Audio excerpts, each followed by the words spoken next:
And we're back. We're still working on this head. This is the one that I was working on the failed video, so that's where we're headed. This is the one we're doing. Let me real quickly, I said I was gonna go ahead and bring this one up to the other one, and I'm lying to you. I actually got busy eating and working on the computer. So anyway, give me just a couple of minutes and we'll do that. Again, we're gonna hog this out and get that side down just like the other one is.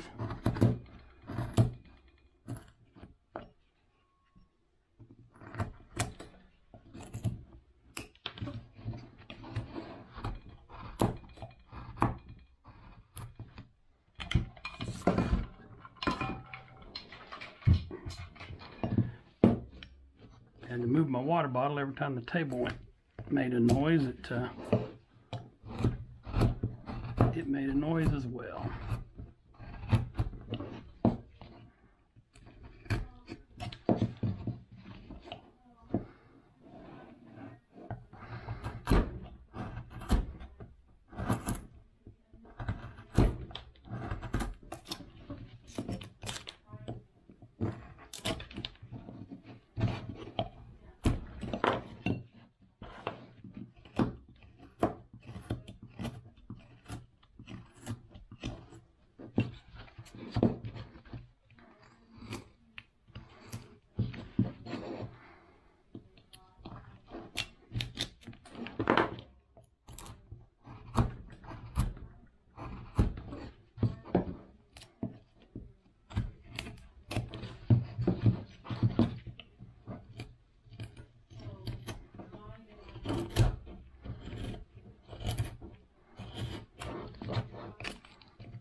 Almost there.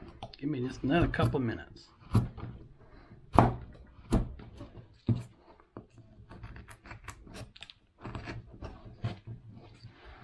think we're just about where we need to be on that one. Alright, I said I was going to move this back, and we're going to come back in here with our V-tool and do that, because we haven't done really much to the rest of the head. So we're just going to move this hat brim back a little bit more, and I think we'll like it higher when we go to do the rest of the face, because moving it back here will do a couple things: give us more room for ear and give us more room here on the face as well. And so we're just going to, sorry, let me do that other side as well.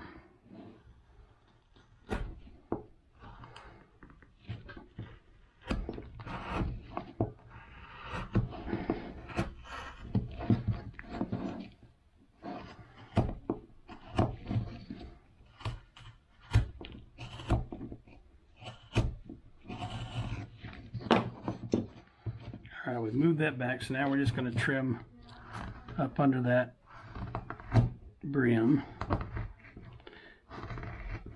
One of the things I always have to keep in mind when I'm doing this is to make sure that this ear is not higher than this ear. So I've got to make sure that that part and that part are the same height, because otherwise I got ears that look like they're kind of not symmetrical. And while we talk about not everything has to be exactly symmetrical, we have to take into consideration that it has to follow some symmetry, or otherwise it looks goofy. So having one ear lower than the other, you know, I talk about eyes not having to be exactly the same. While that may be true, what you don't want is one eye lower than the other. That might indicate something's wrong with your carving, or something's wrong with maybe the model you used. If you're like me and you look in the mirror, you want to make sure that what you're doing follows some kind of symmetry. So we can see that this one's just a little bit higher than that one because I took more off on that one. So we'll come back in here and we'll just remove some wood in there to give us that shape that we want.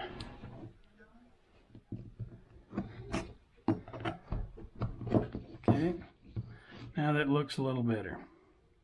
So we're going to leave the rest of this for the face, because eventually we're going to want sideburns here. And then we're going to put a nose in here, and then you got to decide at this point whether you want a mustache or you're going to have a no mustache cowboy. We're going to take a little bit of this off, because what we've got to do is start to shape those ears.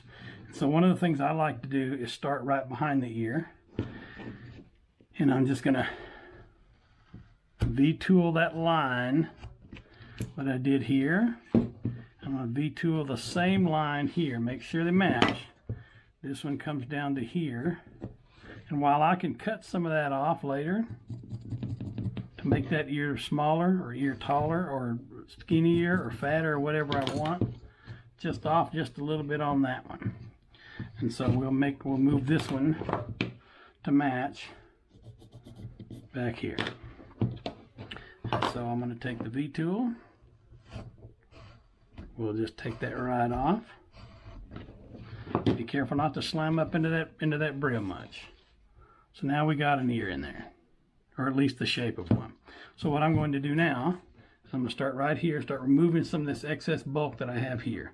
I don't need all this bulk back here, and so I'm going to go in there with a couple of stop cuts. Actually, I think the number is 4. I'm not sure why I did 4, but I did 4. And we're going to go back to our fishtail gouge and just remove that wood. And so use whatever tool you feel most comfortable with. When I first started carving, the first tool I bought was a medium knife, and then the second one I bought was a fishtail gouge, and I still have it and I still use it, and it's a Drake brand. They were the ones here in town at our show. And I bought that when I first started carving, and boy, it's still with me. It's still going. And so that's one of the things you got to remember about tools. Number one, buy quality. And if you ask me which one I wouldn't buy, I'm not going to tell you. You'll know by looking at it, by feeling it. But I usually stick with known quality brands, and those are in no particular order: Flex Cut, Denny, Drake, Helvey, Pinewood Forge. Those are the ones that I've used. I've used all 5 of those brands. Really like every one of them. I wouldn't say a bad word about any of them because they're good tools. And so I'm not a fond person to tell you, you have to buy this tool, you have to buy that tool. I always tell new carvers that come over, before they buy anything, check out everybody else's. In other words, look at what somebody else is carving with. Try it out in your hand. If it doesn't fit in your hand, I can guarantee you, you will not carve with it. Because if you don't like holding it, even just for the few minutes you're holding it, you won't like carving with it. And so I always encourage people to come to our club when they're learning how to carve. See what everybody else uses, ask them why, and get the idea of what's better for that person. You know, you may find the best tool in the world, but it don't fit your hand. You won't carve with it if it doesn't fit your hand. So you got to be careful with that.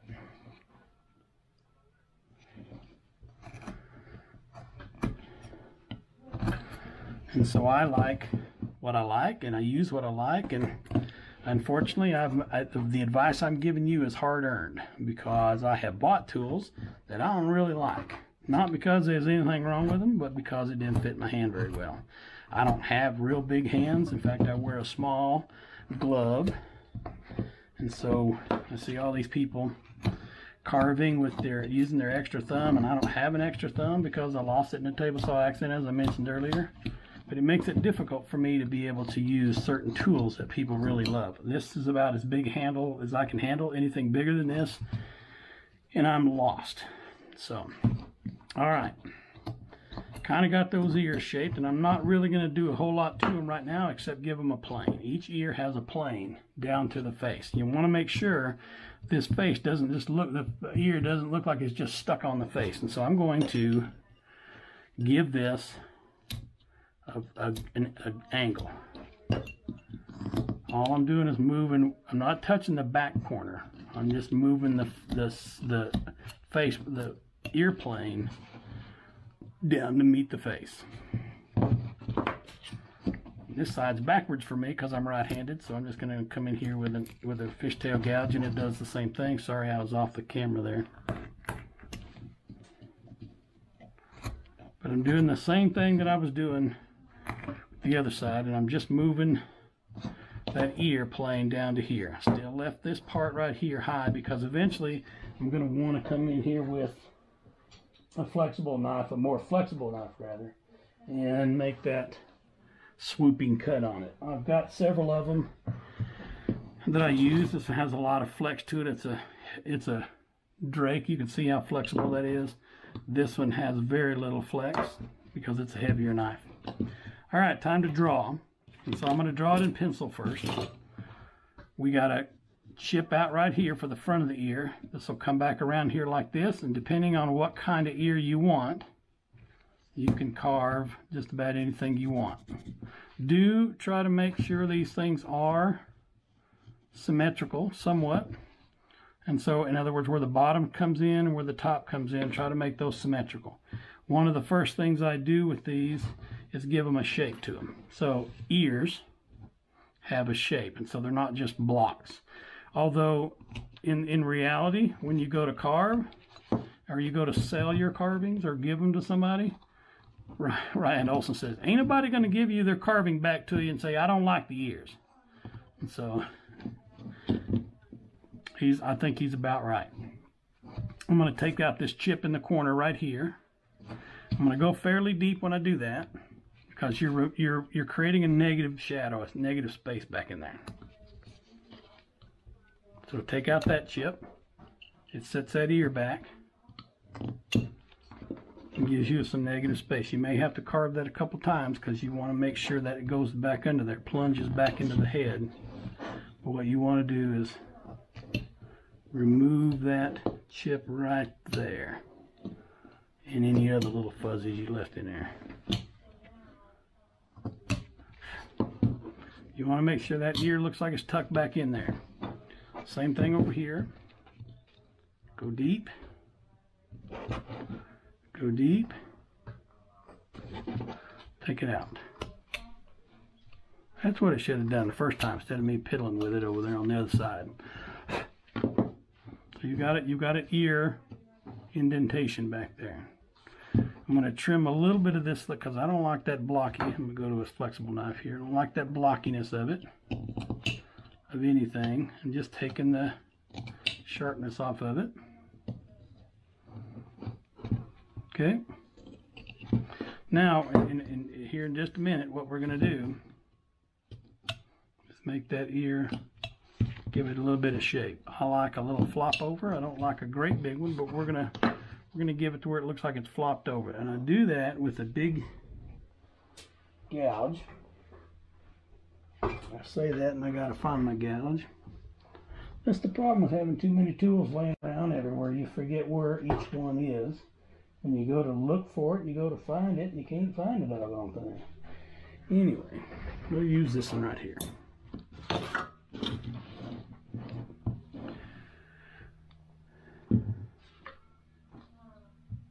No, I'm not going to use that tool. Where's my doggone other one? I swear I can't find it.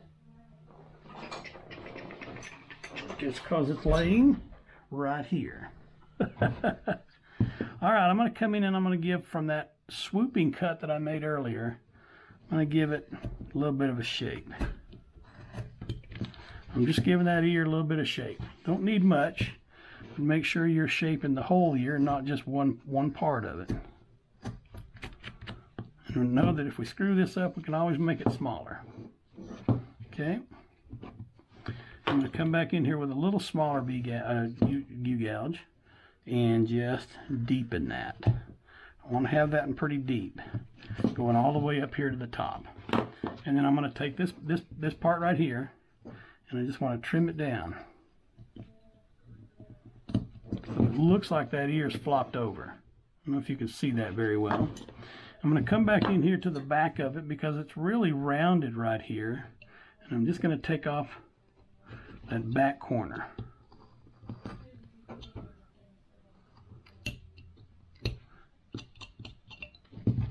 Just want to give the back of that ear some shape. Remember to undercut it, because your ear sticks out a little bit. So the more you undercut it, the more it looks like it sticks out. Come on. Come on. So you undercut that back in there. It gives it that negative space back behind the ear. And then what we'll do, we'll come out here and separate the ear and the hat. I just want to make a little cut in there along the hat side. And then I'll come back over here and undercut it on the ear side. So the ear is looking a little more flopped over. Now we're gonna take a little bit more off of here and round this. So take off these sharp edges.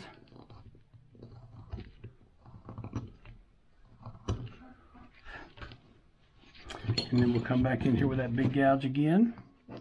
And I'm gonna be careful to trim that flop.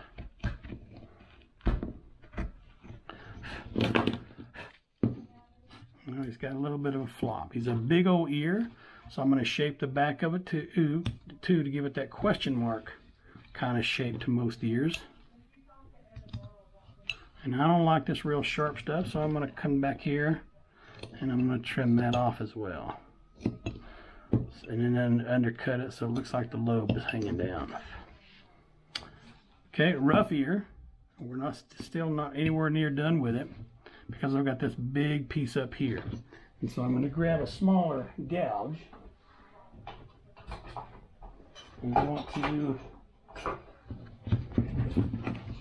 slowly trim it back. I'm going to undercut that top part so that it looks like, you got to be careful if you're not watching what you're doing, because it'll get away from you and you'll split off something you don't want. Let's trim that ear back a little bit more. Take sharp edges off of it here. Trim it back a little bit more.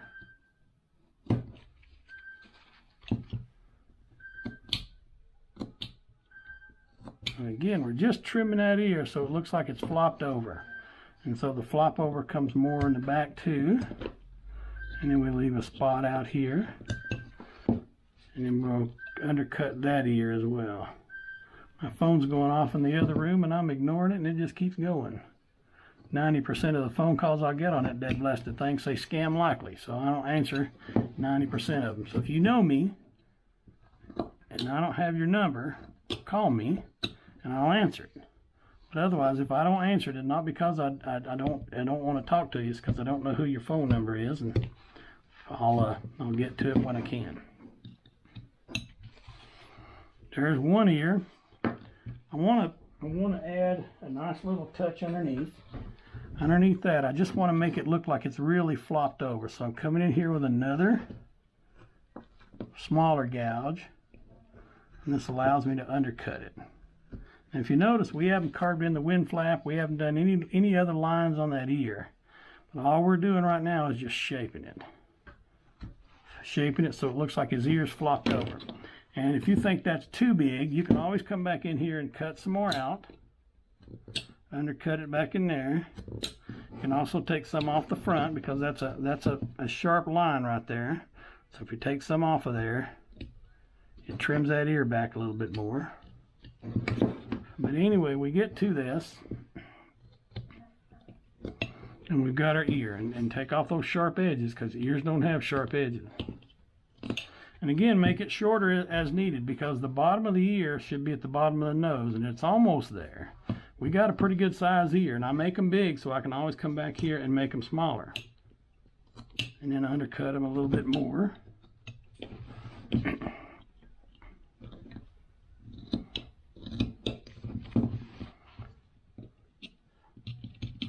And then one of the things I like to do when I'm fairly sure that's the ear I want, I'll go back in here and clean up a few spots. When I'm fairly clear that that's where I want to go, and then I'm going to come in here and I'm going to carve a wind flap. I can't ever remember what the name of that is, but anyway. easiest way for me to carve a wind flap, I'm about to do it backwards, is to take this tool right here, this gouge here, it's a file gouge, and just put that in there and don't go straight in, go at an angle, because if you go straight in and you go to undercut it, it'll pop out. There's my wind flap. And so what I'm going to do is I'm going to take a sharp knife and I'm going to come in here, start at the bottom, come halfway up, go to the top of that cut, go halfway down. You may have to do that a couple times to outline that spot. But there's my tragus. Tragus, that's what, tragus. One of these days I'm going to write that on my forehead or something. Tragus, that's called the tragus. And then whatever extra lines you want to put in here with a gouge, I'll use a small V tool. Just make a couple more lines in here. There's another line that comes around here, but I'm not going to bother with it because once I get around here, it's going to want to cut on me. Just a couple more lines, and you've got those ears.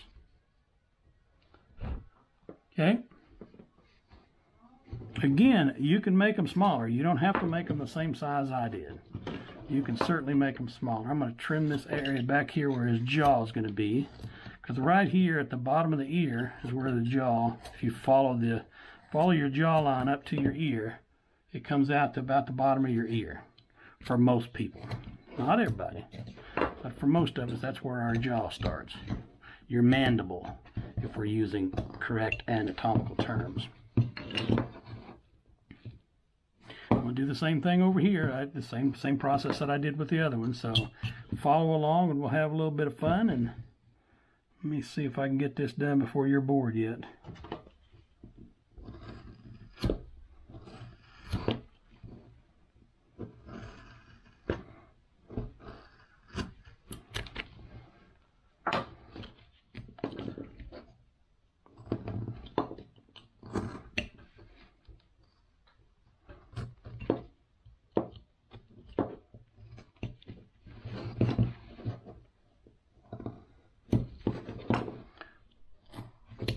Not used to doing this while people watch me, so if I make a mistake, it's because you're watching me, make me nervous.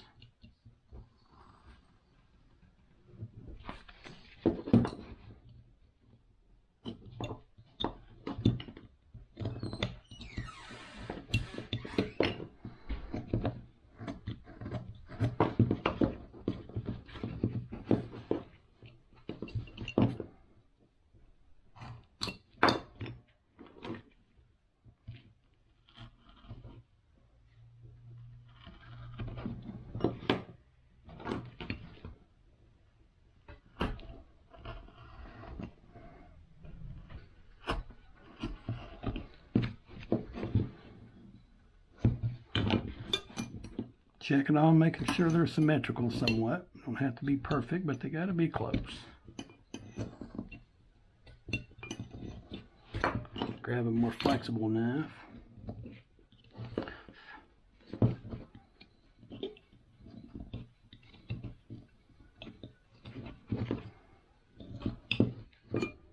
Yeah, there we go.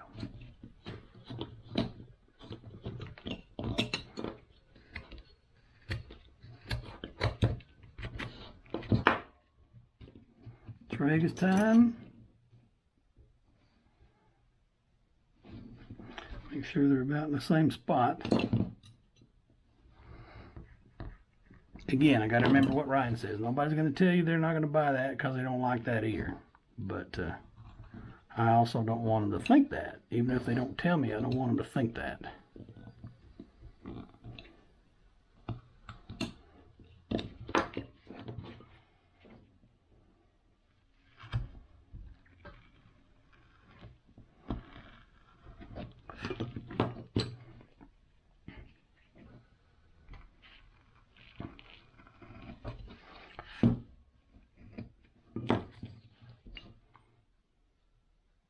Sort of kind of close to each other.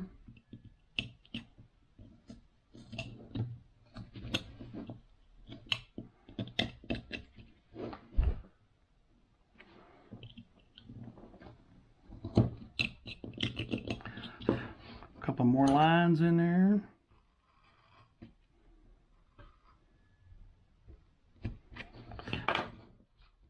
There we go. All right, next step, we're going to trim this face down. I got the ears in there, work on the hat in a little bit. I want to trim that face down.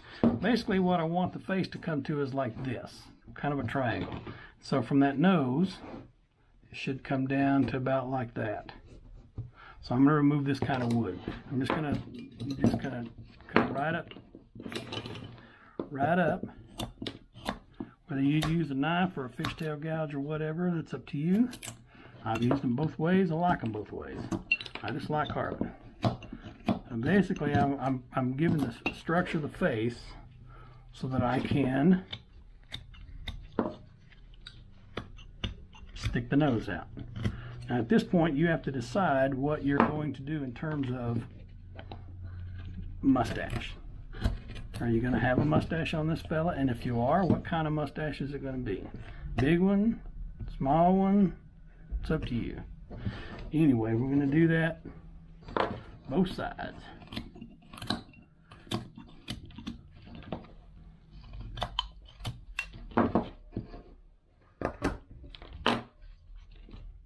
Just get an idea of where we're going and what we're going to do with this face.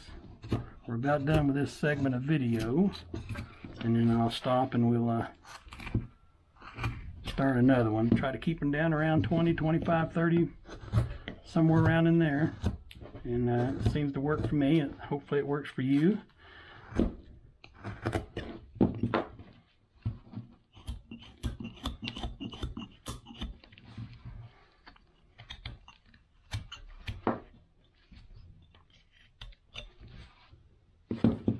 Okay, we're going to come in a little bit on the head, because up here at the temple you start to get a diamond shape to the face, and you have a point at the chin and you have a point at the hairline, roughly diamond shape, and so it allows you to be able to shape that face that way. Alright, I think he's looking pretty good. Once we draw the sideburns in, if you want to, you don't have to. That'll remove the face a little bit more.